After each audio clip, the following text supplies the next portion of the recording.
Hello, everyone, and welcome to the first live designing conversation in 2020. And I have today a very special guest, my dear friend Hinata Mendez, who is an incredible, important person to me personally on my journey to becoming a life designer, on my journey to doing what I'm going to do and what I'm doing, because we met almost 5 years ago in Brazil when we both participated in the postgraduate training of social innovation management. And during this time, today when I was preparing the interview, I thought back, so during this time, we both started out with our heart project. And at this time, it was just an idea still, and it was a vision we had and the wish what we wanted to move, and it didn't take shape yet. And 4.5 years later, we're here. We are talking about both of our projects, and it's amazing to see how much has happened in those 4.5 years. But I think it's also maybe a nice moment to share that sometimes when you're in the middle of the process, things can seem so slow and sometimes with a lot of obstacle or not moving fast enough. So sometimes you get frustrated when you have your bigger dreams or visions.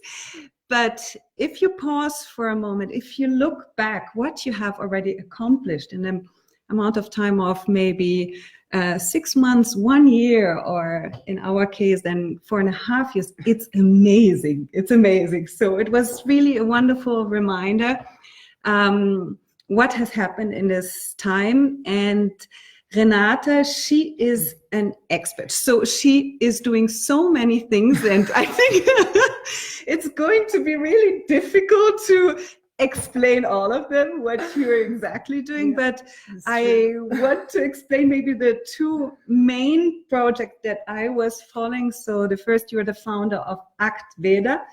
So it's an organization which promotes personal transformation and collective well-being through several methodologies, through yoga, meditation, mindfulness, Ayurvedic practices, nonviolent communication. And also, besides of this, you are the founder of an incredible project, an incredible NGO, which is called Mundo Aflora, and which is working with teenage inmate girls and helping them also through those methodologies, through yoga, through mindfulness, through the communication tools, to get to a personal transformation and to also get to a different experience from themselves, a life experience, an experience for their future, and to also shift their life path. So I will link these two projects and of course all contact details of Renata in the description here, so everyone can have a look, because it's truly amazing. And I'm really happy that you made the time today. I know how busy and how crazy your schedule is. And we can see it, you're working hard here. And maybe just to explain where we are, because right now you just see this wonderful, probably Austrian wood, because we are not meeting this time somewhere in Brazil under palm trees. We are in beautiful Tirol, in the city of Fils, in the, I have to look at the exact name, Tiroler Bildungsinstitut Grillhof. So what are we doing here exactly? I cannot even say this name. I don't know what I'm doing here, actually. First of all, thank you so much for coming here to meet me and to give this introduction, because I didn't stop to realize how much we achieved since then. Yeah. And this is unbelievable thing is it was another life. Totally. And I'm really grateful to us to be together here, to sharing this knowledge and sharing with everybody, to bring this space and time to hearing a little bit what I learned and I have learned this past years inside my journey. And I really feel a privilege to share this and hope somehow can support you and in your own process. Yeah. So what I'm doing here in Austria in the winter in Austria, this is really a great question. So I'm doing my master's in studies of peace, development, security, and conflict transformation. International conflict transformation is a big name. Basically to say, I came here just because I really want to know more how I can understand better what is peace, or how they say here, pieces. There's a different kinds of peace, and how I can be trained to offer my best in environment like in Brazil. There is a lot of conflict, but also in the world. So this is what I'm doing here for the next 1 month and a half. Wow. It's already been quite a journey. Wow. And life-changing already. And it's been just 10 days that I'm here. So I don't know what to expect after this. So wow. I'm looking forward. Amazing, amazing. So the reason why I asked Renata for this conversation, for this life designing conversation is, as you know, I started this series of life designing conversation last year with the aim to bring to everyone who is interested in life designing, who is becoming a life designer, who's learning the methodology of life designing, also some really helpful additional tools to add to this life designer journey. Because the way I understand life designing is more like a basket. So it gives you this wonderful orientation. It gives you a compass, a blueprint, how to move forward, and how especially in life situations where you have to change radically, where you have to adapt, where you are at new beginnings, forced or wanted. It's a wonderful orientation. It's a wonderful basket. But everyone will fill this life designing journey also with their individual tools and what works best for them on this life designing journey. So I always try to bring additional experts and to also give you an idea what you can add to your life designing journey. And I think today we're talking about this nonviolent communication, how it's called worldwide. We are talking about this because I think this communication aspect is such a crucial aspect in life designing. And it's probably one of the most difficult ones and one of the most challenging ones is interpersonal communication. And if you're choosing to become a life designer, so if you're choosing to design your life, your future, your path in a more individualistic, personal way, maybe apart from the mainstream, maybe the path least traveled, whether it is in your personal life, in your relationships, or in your professional life. So you have to be a good communicator because people won't just guess what you're doing. So you have to explain more and probably more often. What are the intention behind your doing, and also what are the needs? Because if you are choosing a life that is a little bit different or that is very personal, people won't instantly get you because you will get outside of those normal, ordinary blueprints. So that's why I asked Renata, to give us today an introduction into nonviolent communication and some really practical tips and tools how we can all improve our communication skills, how we can all improve the way we're communicating our values, our aspirations, our dreams, but also our needs, because we all have these needs and we all need a good way how we can communicate them in order to move forward on this journey, on this life designing journey. So maybe to start with, how did you come across nonviolent communication? And how was your first contact with this amazing tool? Well, nonviolent communication came to my life several years ago. I don't know exactly the date, but was during a meditation course that in a specific place in Brazil, in São Paulo, that is a place of a peace culture. So this was the first time that I heard the term nonviolent communication, and this was really interesting for me. And then after a while, I started to practice somehow reading and finding places, and I did like a training on this, and then I understood a little bit better what is nonviolent communication. I cannot say that I am an expert because it's a life thing. So it's always discovering new things. So I think I'm inside the learning process, how to communicate in this way of being connected with.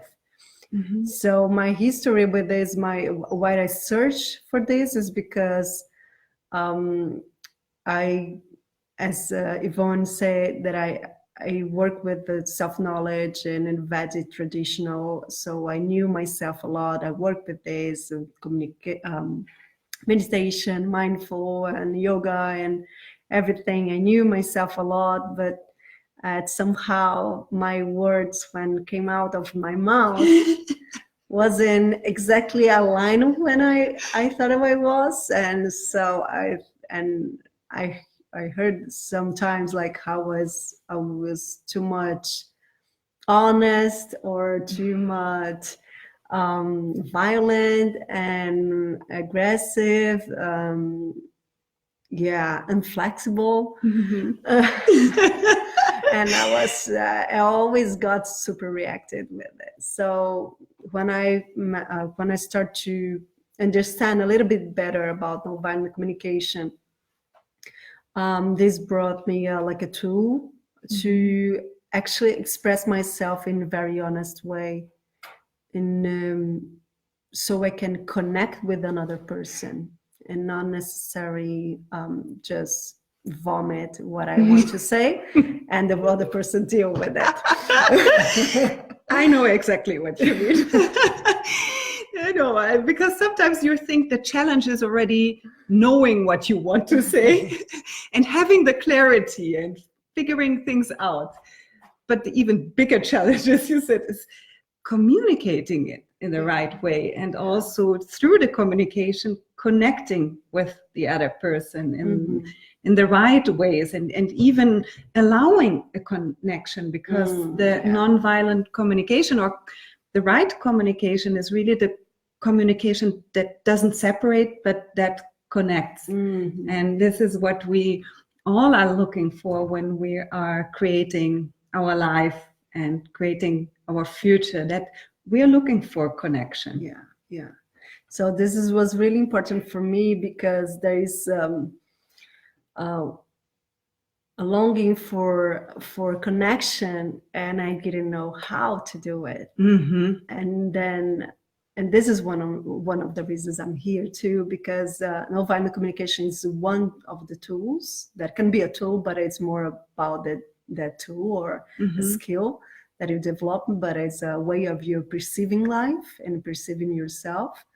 And there's another ways of doing it as well. So this is one of the reasons I'm here doing my master's.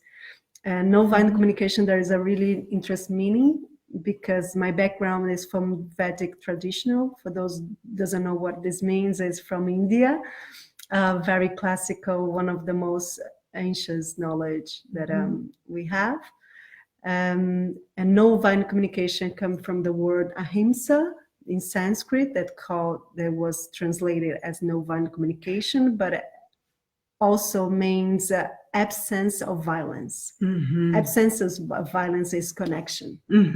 So that's why usually I don't, when I say non-violent communication, I also say healthy dialogues, because it's about how we create dialogues inside ourselves, between us and around us, so we can find a balance between my needs and your needs, and how we can coexist in more peaceful way, in what all the means, and understanding what peace means for you and for everybody. So how all this understanding of peace can go together. And I really like this, how you call it, healthy dialogues, because for me, honestly, when I heard the first time about non-violent communication, I was like, I'm not violent.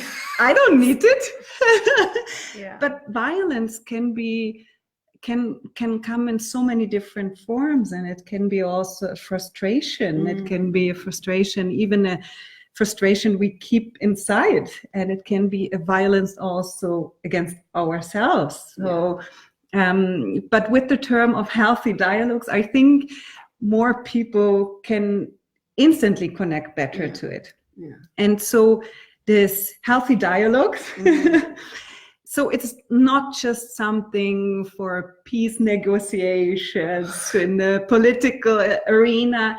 It's really something for our day-to-day lives. So it's also for our relationships. It's for our work life, our interaction with colleagues. Totally.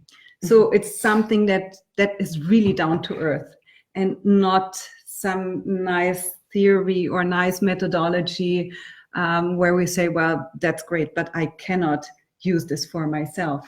Non-violent communication, healthy dialogues, if you see as a tool or as a technique, we're gonna lose a lot of the meaning. So, and also can be in another direction, because if you just use the techniques that I will talk later about, the pillars, you can use easily to manipulate people. And this is a really important thing, because there is something before the technique, is how we connect with each other to find a common ground, so I can be myself and you can be yourself. It's much more about creating time and space and disponibility to hear each other. For that happen, we need to understand what is happening, this complex here, body and mind. So that's why I say healthy dialogues, because this dialogues is in 3 spheres. One is inside us, other is between us, and another is around us. So there is always a kind of dialogue happening all the time, and one reflects one in another. So the dialogue that I have inside me reflects in the way I talk with you. And this will reflect in my community or my family or my co-workers. And this is really important to understand, that everything is connected. All dialogues is connected. And I have the responsibility toward this. And this is one of the biggest thing for me in nonviolent communication or healthy dialogues, is our power of how we want to choose to relate with the things that is there. So and then we can use words, we can use expression, we can use silence, everything is about expression. And it's not a sweet and fluffy way of communicating. Sometimes hurts, sometimes create a lot of discomfort, because some truth that we are not perceiving in ourselves is revealed by the other. And this is how it's so challenged and so important live with other people around, because we are interdependent human beings. Yeah. We don't live alone in the earth. Yeah. So we always, even if I live alone in my apartment, if I want to eat something, someone gonna bring this in a chain of the supermarket. I need to talk with people. So this is, I need to coexist with somebody, and I know that I am because of this relationship with the other. That brings me what I think I'm delivering, but not necessarily it is what I'm delivering. So sometimes what you want, what I want to. So this is about the beauty of the relationship and also the challenge. So when we talk about communication, how we transform our relationship, updating the way I perceive myself and I perceive other people that are always with me, but also the society and all these spheres. That's really beautiful, because I think exactly this duality of, well, you have the beauty of the connection, but you also have the challenge of the connection. And I think this is the reason why many people, they just try to escape it, because the challenge is something that they prefer to escape. But that's also the reason why they never come to the real connection, because it all has to be together. And I really loved also that you talked about non-violent communication as a concept, as a holistic concept. So it's not one of these relationship tools, 3 steps to have a good relationship discussion. It's really a mindset. It's a way of understanding how we interact with ourselves, how we interact between each other, how we interact with the world around us, and not seeing it disconnected from each other, because everything, as you said, that I'm perceiving for myself, I have in my own self-conversation will affect you and the world around us. So it's a beautiful way to look at nonviolent communication and to understand that it's not a quick fix how to have a quick conversation, but it's a holistic way of looking at human interactions and true connections and the deeper relationships that we can create through this way.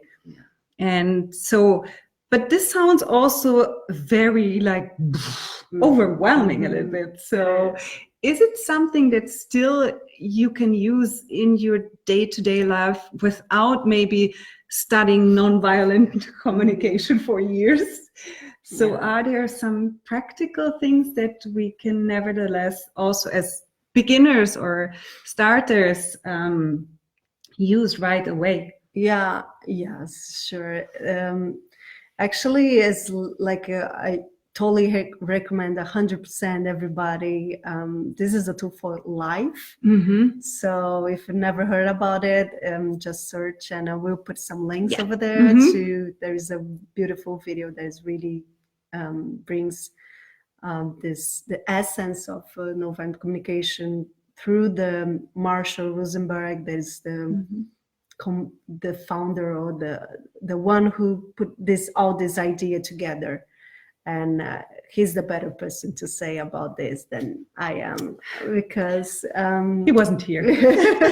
But you're the better friend, so yes. And I think very practical ways is observing yourself and what is the dialogues that is there. And there is a main 4 pillars that we say in nonviolent communication is observing facts and without judging.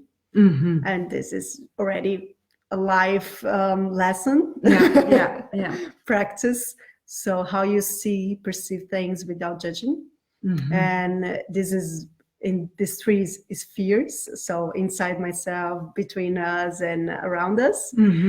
This is already one. This is the first pillar. The second one is the feelings, how I feel. So emotion vocabulary.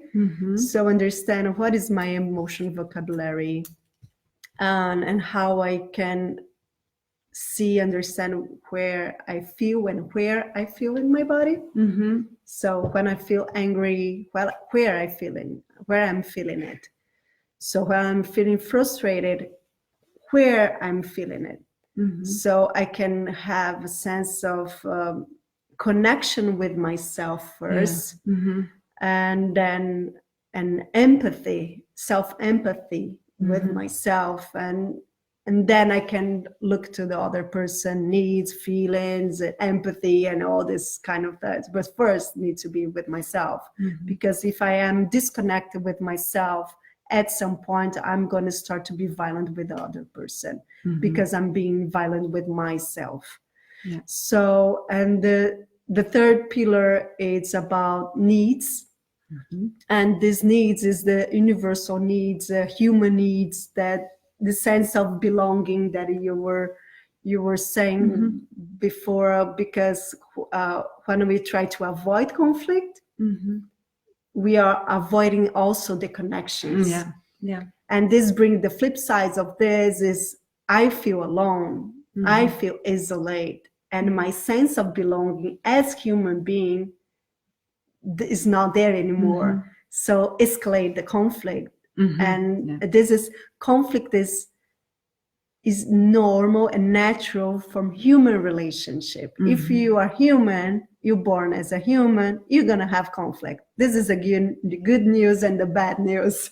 And it's good because at least it's something foreseeable, and we always are looking for foreseeability. So yeah, so conflict is gonna be there. And the needs, so when I feel is a good tip to understand what is my need is. So is mapping. When I feel, I'm mapping so I can understand, dig a little bit more. What are my need? What is missing there? What is there? What is being fulfilled there? So can be my like here right now, my feeling. I'm feeling very happy because it's fulfilling my feeling of family, because I know Yvonne and for 4 and something years, and in an environment that I know people just for 10 days. And so this feeling and in Austria. So this is fulfilling my of belonging as well, like a family. And the fourth pillar is requests. And this is the best part for me. So after you observing facts, understanding your feelings and what you need, you even can ask things. So it's really nice, because when you know what you're feeling, you know you're responsible for your feelings. And then you know your needs. And now when you're going to request, is different of demanding, because I want it my way, doing this, you need to do this, because my need is this. So, and the violent communication brings this, let's do this investigation together. Where my needs can come, and what is your needs as well? How do you feel hearing this, and how we can together find a common ground, so my needs will be fulfilled and your needs will be fulfilled, because I want to live with you. I know that is my connection with you is important for me. So what you need is important for me as well. So this is how we create dialogues. Wow. Start the dialogues from there. There's availability to talk about, my openness to talk about what I need and what I'm feeling. And this brings me to a place of vulnerability that is not easy and common. And this is a very overwhelming place sometimes. And at the same time, I feel naked, exposed, I feel free. And then this is start to connect me in another level with the other person. Also, this not happen like this. It's not that easy. It's like building things, to construction things with another person, with the relationships around us, and also respecting individual times of doing this, because it's not every moment that we are available for it. So checking with another person if is available to talk, if you have the time to be present, to hear, because usually we don't listen that much. We just waiting for our time to say something. But when I really am present and hearing with this attitude to understanding you, and not just waiting my time to answer you, so to say that I'm right and you're wrong, and this is start to shift something inside us, and then I feel more connected with everybody, not just with myself, but also with the person that I'm talking and with my environment. So try to very practical tips is like exercise no judgment, perceiving things without judge. And this is what I mean is we are in a room with this this wood, this like yellow. It's very practical, objective way of seeing things and describing exactly what happened, not how you add your flavor or your frustration or your emotion to what happened. And from then, just to try to analyze what is the feeling alive right now at the moment, because this is going to change over the time. If you wake up and you go to sleep, you're going to feel have different feelings all over the day. So you need to be aware of this. And so you can understand better your needs. So once you know what your needs are or is, you can also request something like, can you be quiet, please, because I'm feeling headache, and I need to finish my work here. Or do you mind to share your room with me right now, because there is a meeting in the other room, or do you mind, do you feel that you want to talk about what happened yesterday that I'm not feeling comfortable with, and I think you're going to support me somehow if we can talk about it to clarify, because your relationship is important for me. Wow. So it's like being very exposed, at the same time being very honest, listen with empathy. So this is one key things. Say with honesty things that really is there, not to achieve something, but just with the curiosity what it is can come after this saying that honest. And hear with empathy yourself and the others. So honesty and empathy goes together. And so when you have these dialogues with other persons, so you share with them also how you got there. So you share with them what were your emotions and what were the needs that then unfolded from the emotions, and then you share what you're requesting. So you share the whole process that led you there. But it's not always that is that clear in my mind. So sometimes I just can you stop talking, because I'm feeling very angry, and after this point I'm gonna say things is not the way I want to share with you. So give me some space, give me 5 minutes, give me 5 weeks, give me 5 years, depends of the... Give me 5 lives.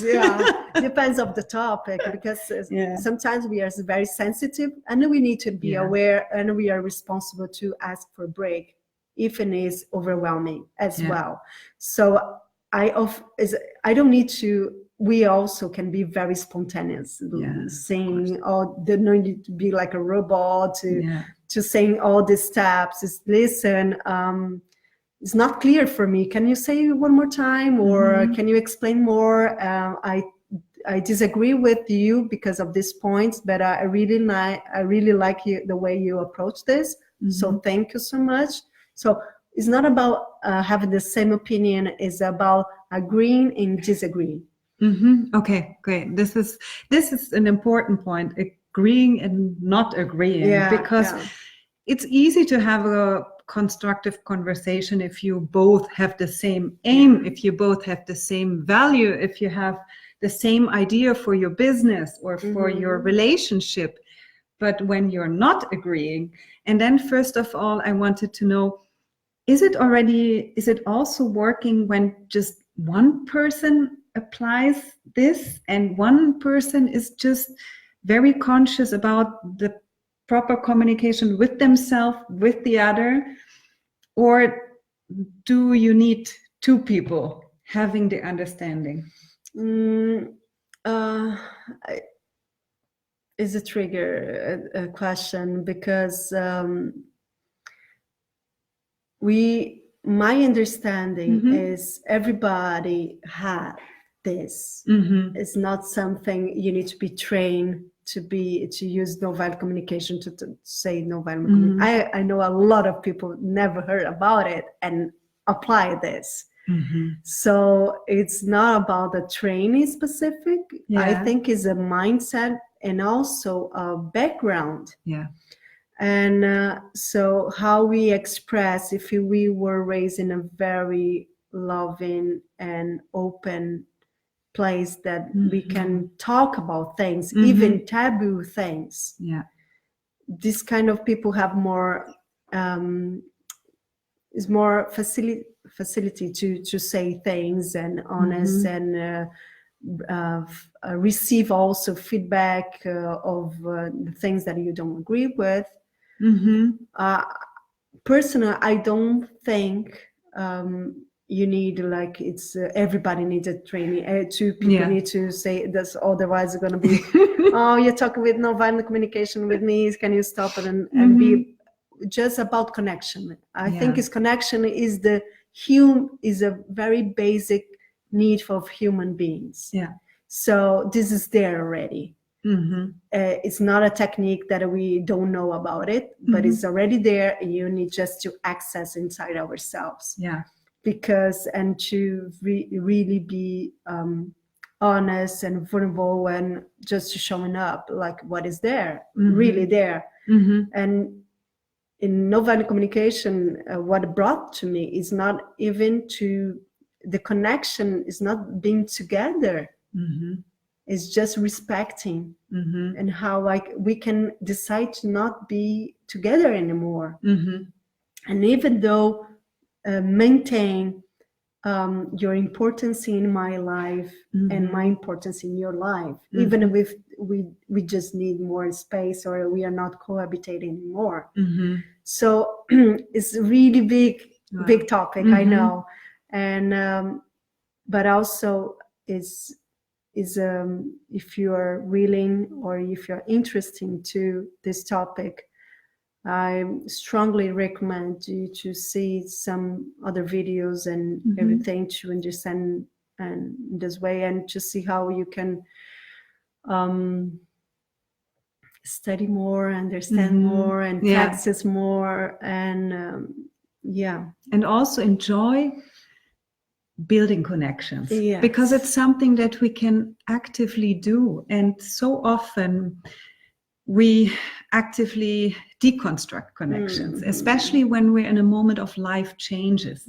Because we feel nobody's understanding us, no one gets us, so we are cutting one after the other, often the connections to people, also to protect ourselves, but also because sometimes we cannot quite point the finger to what is happening with us. So a communication to the outside is sometimes difficult.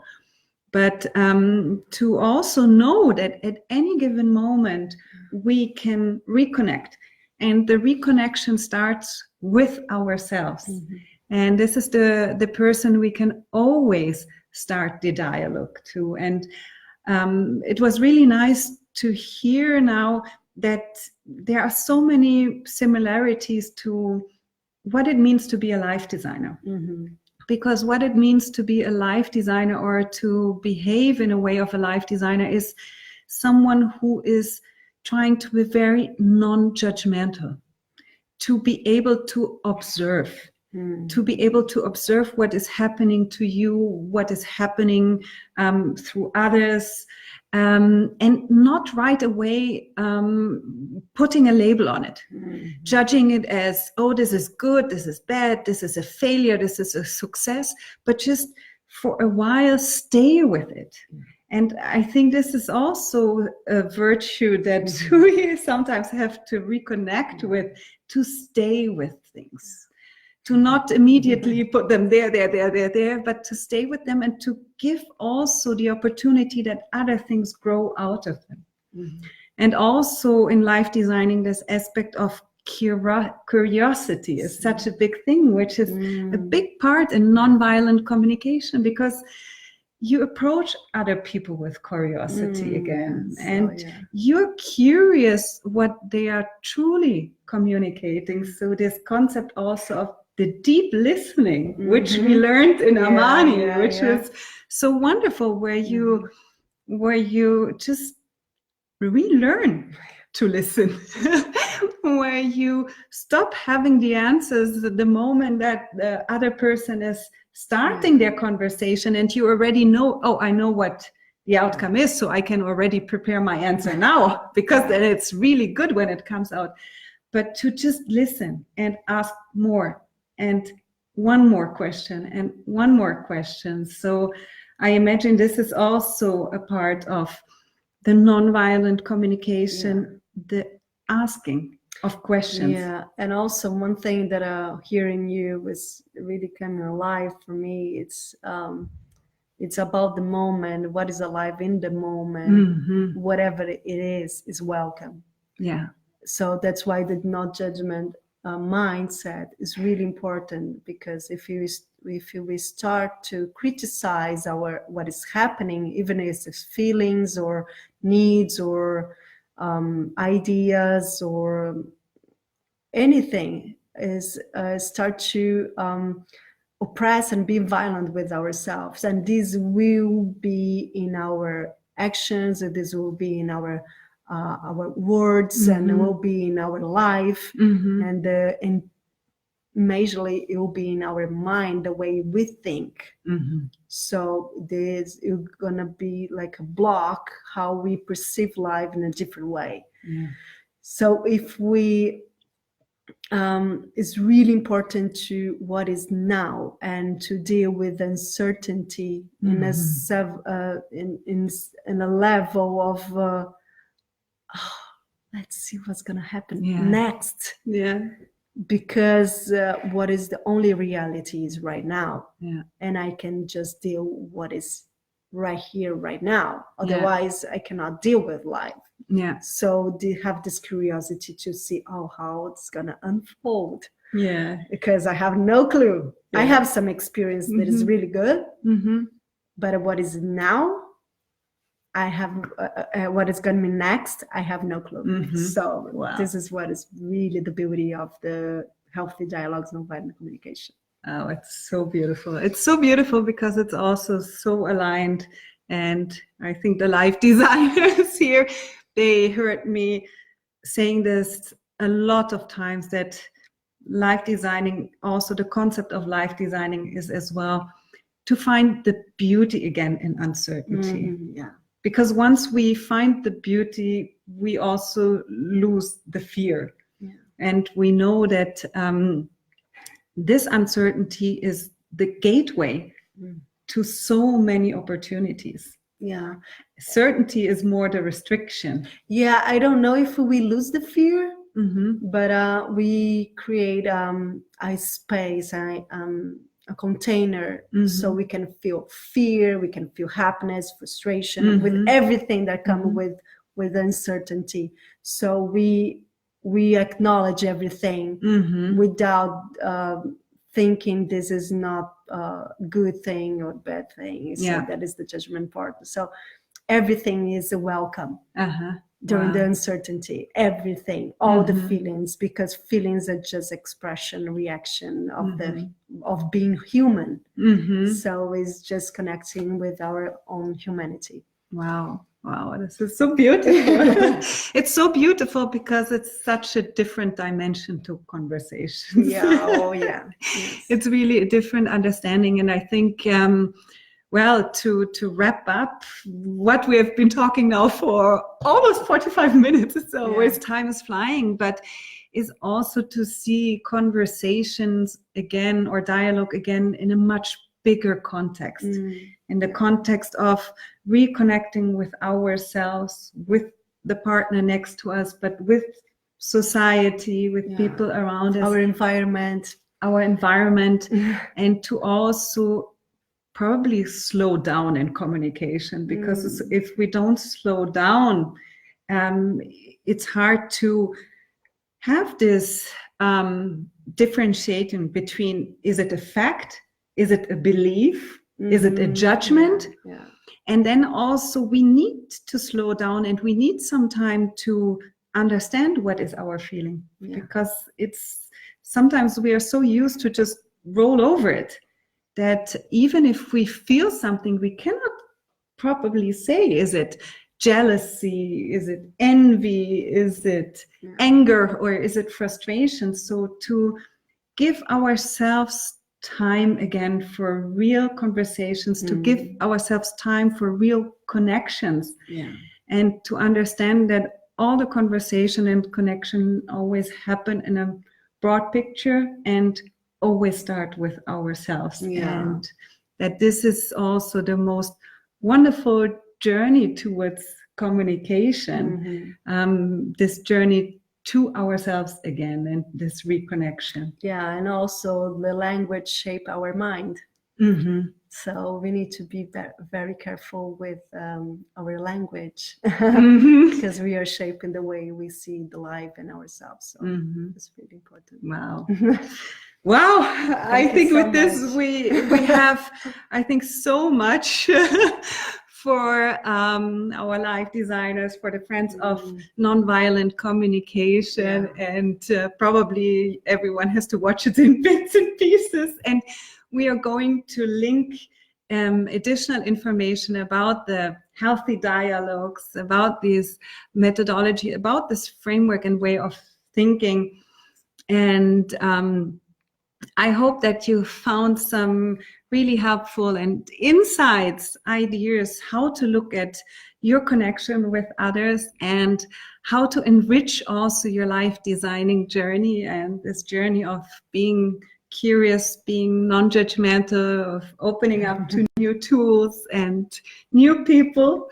And I thank you so much, Hinata. It was wonderful. It was wonderful to have you here and to see you in Austria.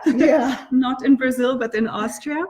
And so to everyone, have a wonderful evening. And whenever you catch this replay, have a wonderful day, and I'm looking forward already to our next conversations.